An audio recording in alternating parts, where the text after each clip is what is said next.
हजार मुड़ी सांप शिव जी दर्शन करे बड़ा है शिव जी भोजन पात तब भोजन पात है तेला और छीक पांव पर एक नहीं हो मैं बता दे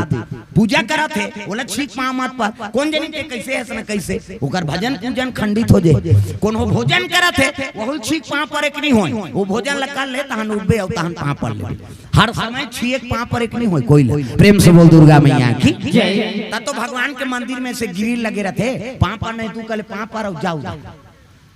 हर कोई थोड़े छीदी भाई कौन जानी कैसे आहन कैसे भगवान के जगह है प्रेम से बोल दुर्गा मैया की जय। हर समय पुजारी नहीं छिए वो पूजा करी तक के जवान छी और पूजा कर दारे तहन गेट बंद कर पार रहे प्रसाद दे नहीं तोला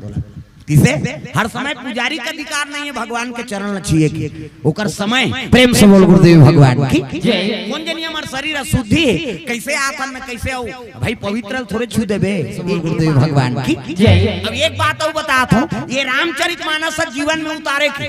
राम के कथा जीवन में उतारे के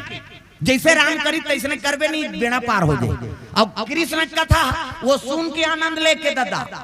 कन्हैया कथा सुन के आनंद लेके कन्हैया सन करबे नहीं इतना मार पर ही फोकला छाड़ दी और भगवान कन्हैया आधा रात के बांसुरी बजा चल तो ते सीटी बजा बता कोनो थर पार ही नहीं फोकला उदार दी बता दे भगवान कन्हैया ग्वाली मन के वह हड़ियल फोड़ दे चल तो ते हौला गोटी मार के मार बता वो हौला फूटे जन फूटे तो मुड़ी जरूर फूटी कैसे तब भगवान के राम के कथा जीवन में उतारे रामचरित मानस कावर नहीं मानस दैदा नहीं मानस बहु बेटी नहीं मानस मर्यादा नहीं जाना तब वो मर्यादा नहीं जानते रामचरित मानस नहीं समझ सके प्रेम से बोल गुरुदेव भगवान की जय।